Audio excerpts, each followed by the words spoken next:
Gloire à Dieu. Amen. Amen. Il est magnifique ce cantique. Oui, amen.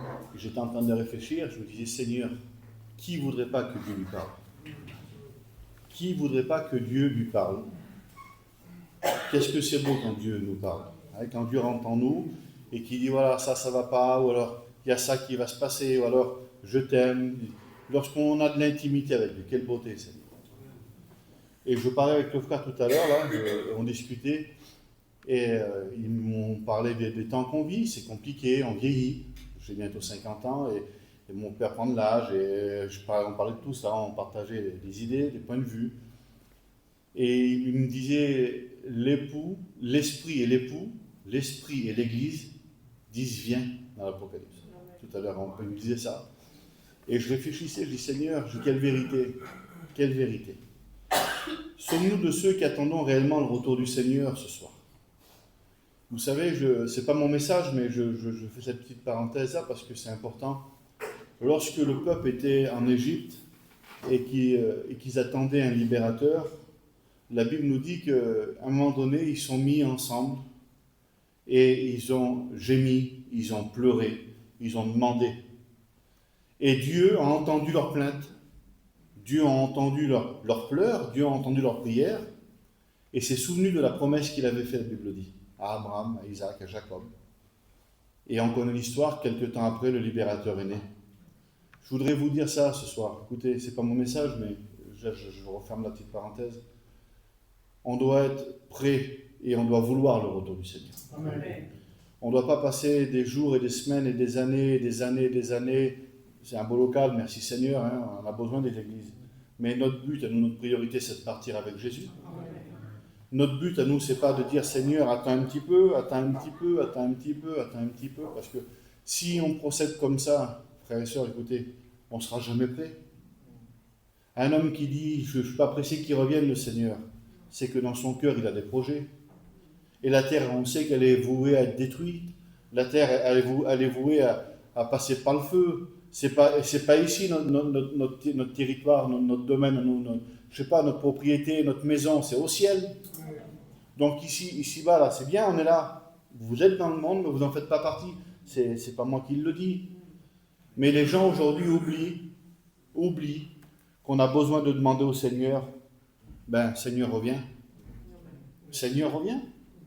Seigneur, reviens. Israël, vous savez, ils ont resté esclaves 430 ans. Pourtant, le Seigneur avait dit qu'ils allaient rester pendant 400 ans. Il y a 30 ans de trop là. Parce que dans leur cœur, ils n'étaient pas prêts. Et en réalité, voilà, ils étaient bien en Égypte. Ils étaient bien en Égypte. Ils avaient à manger, ils avaient à boire, ils avaient un travail difficile, mais ils avaient un toit sur leur tête, et voilà, et ils avaient pris un peu les coutumes qu'il y avait sur place. Imaginez-vous, pendant plus de 400 ans, donc ils étaient chez eux. Vous êtes de Narbonne, vous, hein? Il n'y a pas 400 ans, vous êtes à Narbonne, vous comprenez, hein? Imaginez-vous, eux, ils étaient en Égypte. C'était leur pays. Mais ils ont perdu du temps. S'ils auraient demandé à Dieu plus tôt, Dieu aurait envoyé le libérateur. Est-ce que vous me suivez? On a besoin de demander au Seigneur, Seigneur, viens nous chercher. Seigneur, viens nous libérer. Parce qu'on est esclave sur cette terre-là. On est en prison. On ne fait pas attention, mais les soucis de la vie, les maladies, les séparations, et tout ce qui va avec. Et plus qu'on avance dans le temps, plus que les gens devant nous qui étaient un peu plus vieux que nous deviennent plus vieux, et il va y avoir des problèmes dans les familles. On le sait, on n'est pas fous. Mais aujourd'hui, nous, chrétiens, enfants de Dieu, nous savons que bientôt, il doit revenir nous chercher. Mais nous devons lui demander, Seigneur, viens nous chercher. Notre place n'est plus ici-bas. C'est fini, Seigneur. On est de passage. Seigneur, on veut partir avec toi, viens nous chercher. Et je pense, je vous le dis sincèrement devant Dieu, que si tous les chrétiens de France et du monde diraient, Seigneur, viens, je vous promets que ça ferait peut-être accélérer Jésus. Parce qu'ils diraient, mon épouse, elle m'attend. Ma bien-aimée m'attend. Mais aujourd'hui, ce qu'il voit, je ne pense pas qu'il voit ça. Je vous le dis devant Dieu. Hein. Je ne pense pas qu'il voit une épouse qui est pressée de le voir à lui. Je ne pense pas, Seigneur. Imaginez-vous que vous fréquentez pendant des années et que la fiancée ne veut jamais se marier. C'est bizarre. C'est étrange. Elle ne fait aucun effort. Elle ne veut pas. Quoi tu lui parles, elle ne veut pas. Il y a un problème. Écoutez, frères et sœurs, on est l'épouse. On a besoin de dire Seigneur, viens. Seigneur, nous t'aimons. Seigneur, viens. Seigneur, je t'aime. Viens nous chercher. Je ne veux pas rester là. Est-ce que vous comprenez? On a besoin de faire ça. Amen. Écoutez, ce n'est pas mon message, mais j'ai voulu vous le dire. Voilà, j'avais sur mon cœur. On a besoin d'être conscient que le Seigneur est à la porte, mais qu'il attend des fois des choses de nous aussi. Hein? Amen. Écoutez, la parole de Dieu, un jour, a été adressée comme ça à Ézéchiel. Ézéchiel 15, verset 1. Et Dieu va parler à Ézéchiel. Il va dire ça. La parole de Dieu fut adressée en ces mots. Fils d'homme, le bois de la vigne est-il plus que tout le bois? Vous savez que la Bible nous compare à nous, chacun de nous, à du serment. Et on connaît le bois de la vigne ici. Hein? Il y en a des vignes ici. Hein? On sait ce que c'est une vigne, hein? Du serment, on connaît. Et là, Dieu est en train de parler à Ézéchiel, en train de lui dire ça. Est-ce que le bois de la vigne est supérieur à tous les autres bois? Prend-on de ce bois pour fabriquer un ouvrage? Est-ce que vous avez déjà vu un meuble fabriqué avec du serment? Je ne sais pas, moi, une chaise fabriquée avec du serment, une table? Non. Et ça continue. Il dit, en tire-t-on une cheville pour y suspendre un objet quelconque? C'est Dieu qui est en train de parler à Ézéchiel. Même une cheville, pour prendre un tableau, on ne fait pas avec du serment. Voici, on le met au feu pour le consumer. Le serment, vous savez comment ça marche quand il y a la taille, là, et les gadgets qui sont derrière, ils tirent une petite remorque, des fois ils le mettent dedans, ils boulent de suite. Ou alors ils boulent après, mais il est voué à être brûlé, parce qu'un serment qui n'est pas rattaché au sceptre, ça ne sert à rien. Le serment, lorsqu'il n'est plus attaché au sceptre, et la Bible, dans l'évangile de Jean, verset 15, c'est Jésus lui-même qui va dire « Je suis le sceptre ». Donc un serment qui n'est plus attaché à Jésus, ça ne sert à rien.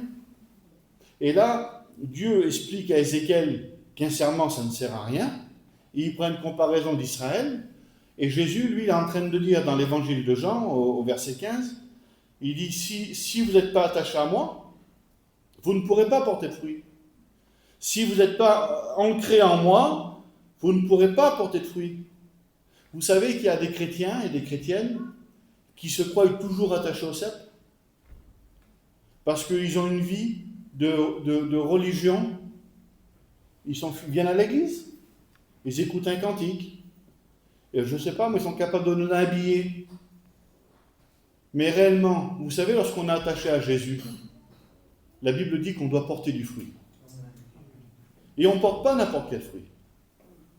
Le Galates 5, 22, il dit le fruit de l'esprit. C'est un fruit.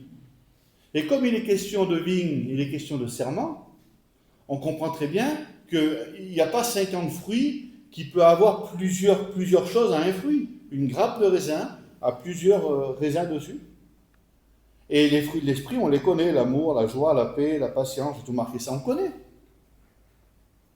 Est-ce que nous sommes attachés encore à Jésus?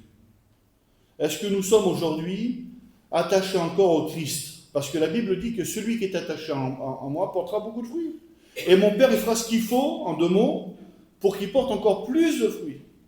Mais le texte continue, il dit celui qui ne porte pas de fruits, celui qui est stérile, eh bien, le vigneron vient, il le coupe, et il le jette au feu. Parce que, écoutez, un chrétien, une chrétienne doit porter du fruit. Et pour porter du fruit, c'est Jésus qu'il nous faut. Rien d'autre. La parole de Dieu, elle est simple. Et je sais que vous aimez le Seigneur, je vois l'église qui est pleine. Mais il ne faut pas, écoutez, on n'est pas là pour se forcer, on n'est pas là pour faire mieux que les autres, on n'est pas là pour être en rivalité, on n'est pas là pour faire des choses que, des fois, ça ne sert à rien. Le Seigneur veut que nous soyons vrais avec lui. Il veut que nous soyons des hommes et des femmes, comment je pourrais dire, faits, posés, intelligents. Si nous sommes aujourd'hui à l'église ce soir, c'est parce que c'est pas spécialement pour plaire au pasteur, c'est parce qu'on aime Jésus.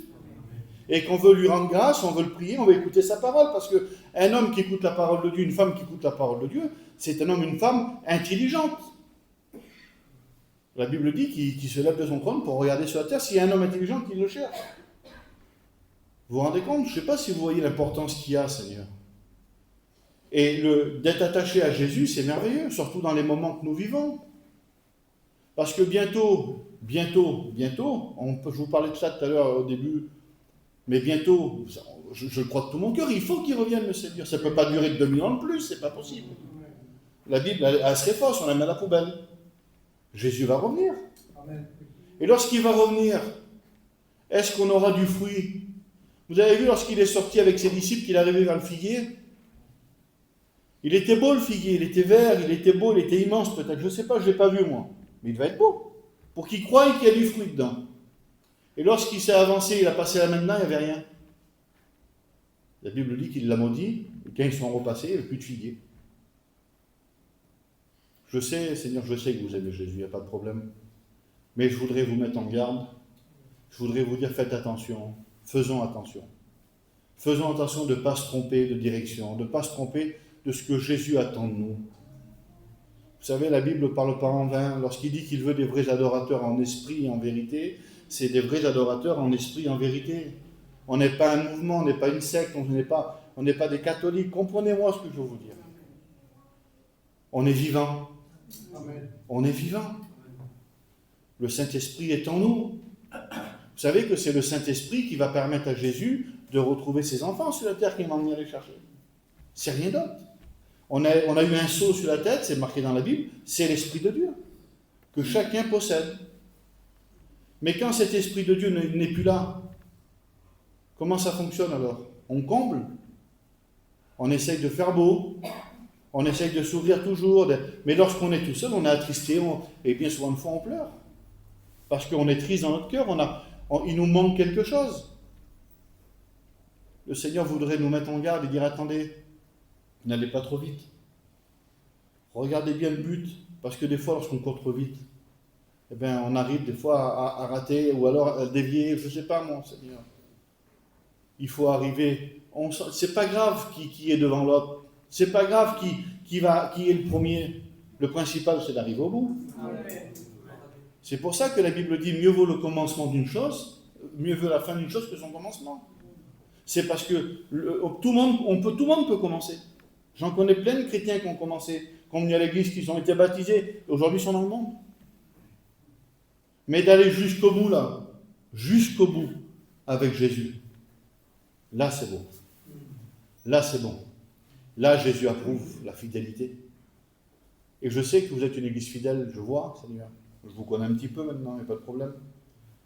Mais soyons des hommes et des femmes avertis. Le diable est rusé. Il a peu de temps. Là, il est en train de jouer ses dernières cartes. Il essaye de faire entrer des choses chez nous qui ne sont pas bonnes. Vous avez vu, la télévision, elle est pourrite. On écoute des choses autour de nous pourries. Le péché devient banal. Il y a 10-15 ans en arrière, il y a des choses qu'on n'aurait même pas prononcées. Maintenant, on peut les prononcer facilement. C'est parce que le monde est en train de se changer. Qu'est-ce que la Bible dit?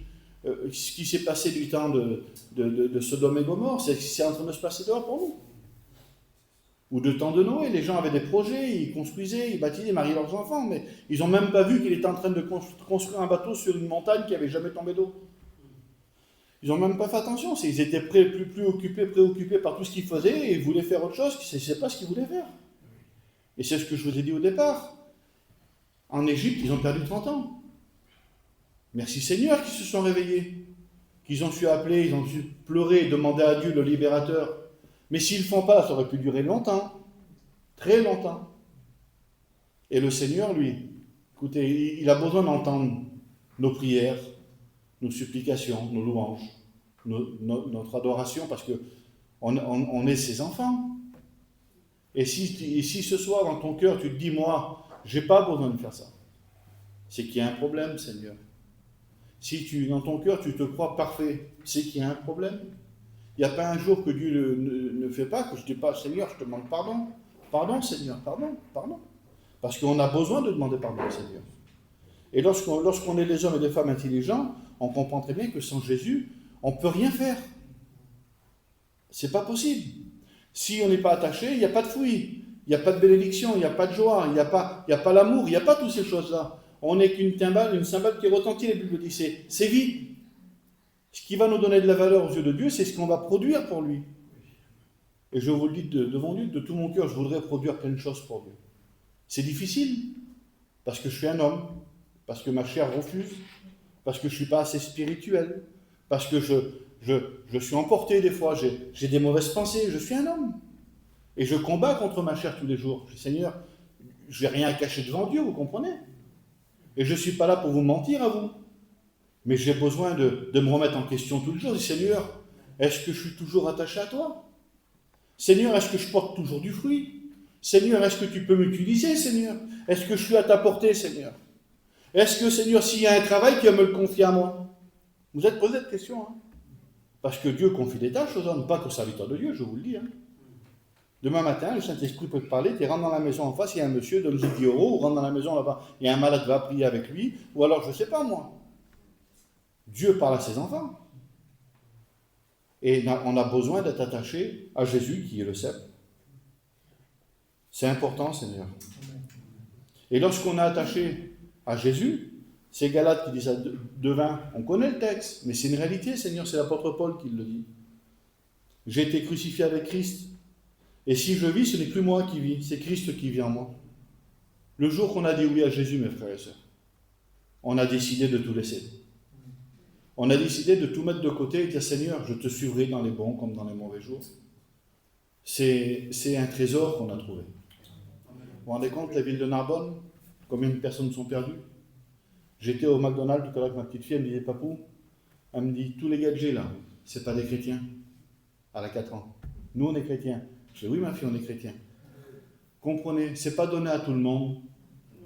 C'est une grâce de Dieu. C'est un privilège que Dieu nous a fait. Sur l'ensemble de la terre, imaginez-vous combien d'habitants qu'il y a, combien de chrétiens qu'il y a. On comprend mieux petit troupeau. On comprend mieux petit troupeau. Et on a besoin d'être conscient de ça, que c'est plus nous qui vivons, c'est Christ qui vit en nous. Il y a un autre verset, écoutez, pas un autre verset, une histoire dans la parole de Dieu, je termine là. Et ça m'a donné à réfléchir, je dis, Seigneur, mais c'est quelle vérité, Seigneur? On peut vous expliquer, les serviteurs de Dieu, je sais que vous avez vu Janito il y a quelques jours, c'est un homme de Dieu extraordinaire, il a un message extraordinaire, et je sais qu'il y a souvent des frères qui viennent chez vous, des frères qui ont des messages, autres que le mien. Mais écoutez, aujourd'hui, ce n'est pas nous qui choisissons. Moi, je ne vais pas envoyer personne au ciel et personne en enfer. Je peux simplement vous dire, voilà, la Bible déclare ça. Et si je fais une erreur, et les frères pasteurs, ils vont me reprendre à la sortie de l'église, parce qu'on est là pour veiller. On est là pour reprendre. S'il y a un souci, mon frère, c'est pas ça. Tu as fait une erreur. Ben, j'ai fait une erreur, ça arrive une erreur, mais je sais très bien que là, ce que je vous dis, je ne transforme pas, je ne modifie pas, c'est la parole de Dieu, claire et nette.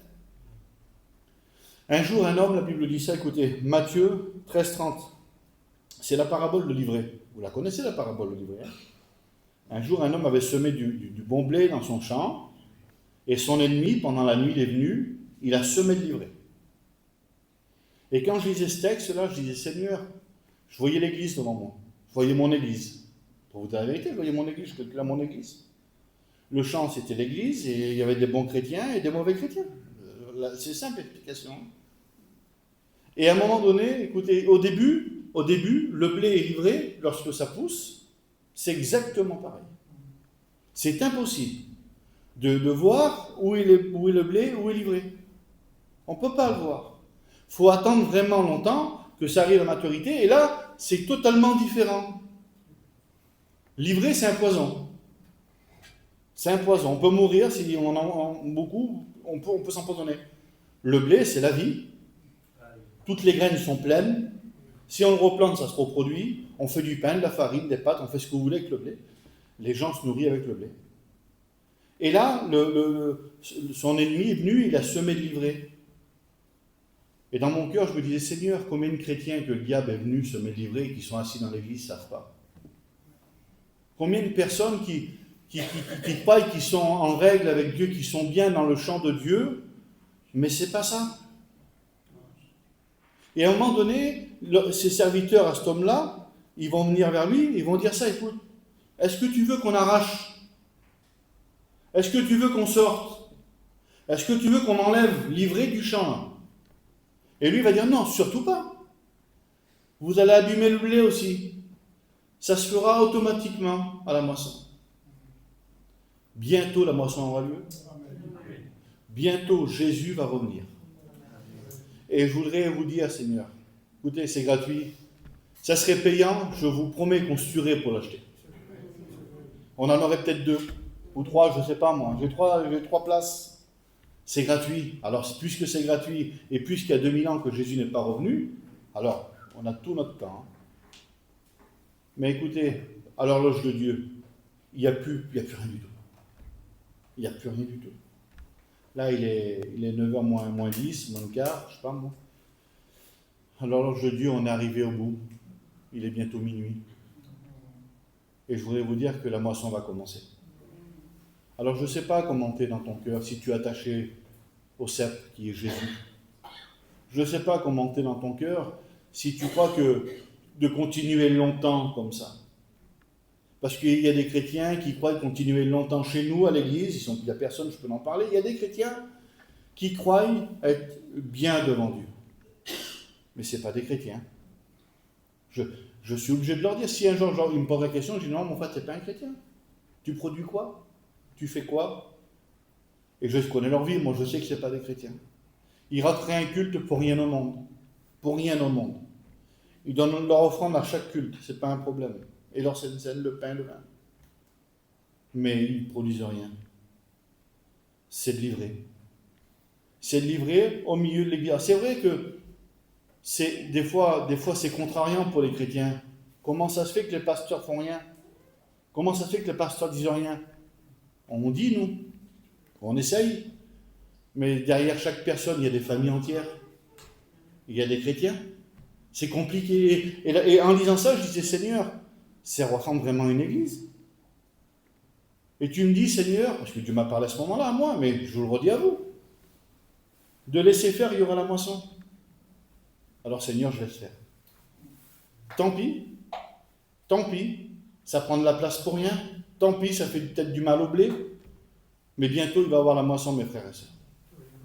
Et je voudrais vous dire que là, on ne pourra plus rien faire pour vous. L'église ne servira à plus rien. Les pasteurs ne serviront à plus rien. C'est Dieu lui-même qui passera. Les anges passeront à enlever les chrétiens.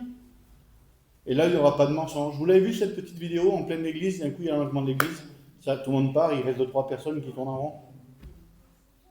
Eh bien voilà, je voudrais vous dire, ça va se passer comme ça, un clin d'œil.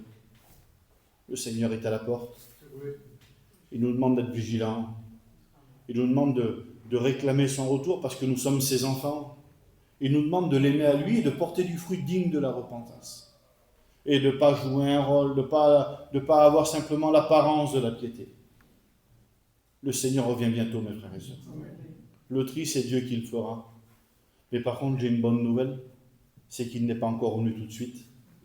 Et on a la possibilité, Elvis, tu as la possibilité ce soir de demander pardon à Jésus. De te remettre en règle. Vous savez, l'amour de Dieu, ce n'est pas l'amour d'un homme.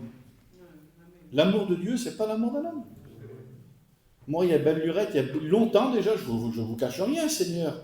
Certains chrétiens, si j'aurais pu, arrête mon frère, tu salis l'église, tu salis l'œuvre de Dieu, va-t'en. Mais on ne peut pas faire ça. Dieu, lui, n'est pas comme ça. Attends. Parce que Dieu est capable de faire changer les circonstances et les temps. Et l'ivraie, lui, il peut le transformer en blé. Alors attends. Alors il attend. Et je voudrais te dire que ce soir, tu as encore la chance que Jésus n'est pas revenu. Je ne sais pas, peut-être jusqu'à présent, dans ton cœur, tu sais, toi, ce qui ne va pas. Jusqu'à présent, dans ton cœur, tu te dis, Seigneur, tu ne vas pas revenir maintenant, mais écoute, on ne sait pas quand Jésus va revenir. À la fin de la réunion, il peut revenir. Et quel dommage de rester là parce que tu crois que tu as le temps. Tu n'as plus le temps. Il faut changer, c'est ce soir. Peut-être que tu as écouté plein de pasteurs. Peut-être que tu as écouté des hommes de Dieu extraordinaires. Il y en a bien plein, si je le sais. Moi. Mais le Seigneur te parle ce soir dans ton cœur. Il a raison, frère. Il y a trop longtemps que je suis comme ça. Il y a trop longtemps que Seigneur, je joue un rôle. Je suis livré en vrai. Je ne suis pas du bon blé, je ne suis pas bon. Je suis dans le champ, je suis dans l'église, je suis là, mais je ne fais pas ce qu'il faut. Alors laisse-moi te dire que Jésus veut te bénir. Amen. Jésus veut te donner ce que le monde t'a volé, parce qu'à l'origine, tu n'étais pas fait pour ça. À l'origine, tu es fait pour être du blé. À l'origine, tu es là pour bénir les gens autour de toi. pour apporter dans ton foyer, apporter à tes enfants, à ta compagne, à ton mari. Mais voilà, les circonstances de la vie. La vie est difficile et le diable est fort. Il connaît l'homme, il sait comment s'y prendre. Et on a perdu du temps. Alors ce soir, le Seigneur voudrait t'aider. Il voudrait te bénir et te donner cette force de revenir du blé. Est-ce que tu voudrais revenir du blé ce soir? Quelle beauté de revenir du blé. Parce que vous savez, il n'y a pas plus...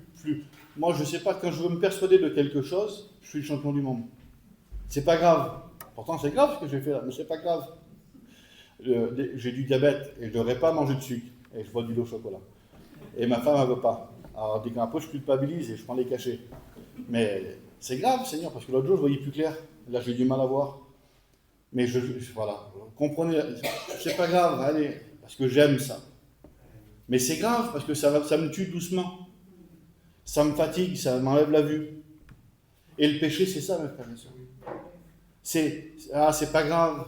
Mais si, c'est grave, Seigneur. C'est grave. Bientôt aura la moisson. Et si tu n'es pas prêt à partir avec Jésus, tu resteras là. Même si tu as été baptisé, même si tu as 2 Bibles chez toi, même si, je ne sais pas, si tu as le plus beau foulard du monde, bientôt Jésus revient. Et on a besoin d'être conscient de ça, mes frères et sœurs. Aujourd'hui, on doit t'attacher à Jésus qui est le cep pour porter du fruit. Pour porter tous les fruits de l'esprit. Je vous les lis et après j'arrête. Écoutez, un homme, une femme qui est attaché à Jésus, là ce qu'elle porte. Elle porte l'amour, la joie, la paix, la patience, la bonté, la bienveillance, la foi, la douceur, la maîtrise de soi. Voilà ce qu'un chrétien porte. Voilà ce que le blé produit. Mais si je ne l'ai pas marqué, j'aurais pu le prendre, il y a l'inverse. Il y a l'inverse, juste plus bas, j'aurais pu le prendre.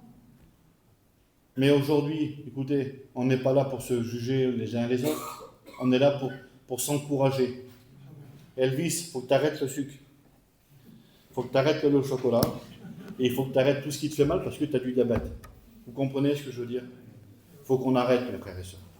Il faut qu'on soit vrai, Seigneur. Il faut qu'on soit vrai avec Jésus. Il faut qu'on soit vrai avec notre Créateur parce que bientôt il va revenir. Et la Bible dit qu'il est à la porte et qu'il use de patience pour en sauver le plus grand nombre. Mais à un moment donné, ça va s'arrêter. Ça va s'arrêter, c'est obligé parce qu'on y est dans ces temps-là.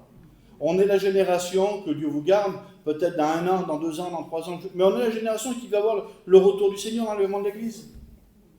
Alors quel dommage de passer à côté, quel dommage de rater le coche, Seigneur. Ce soir, tu as la possibilité de revenir du blé. Alors vous savez ce qu'on va faire? On va baisser les têtes et on va prier le Seigneur.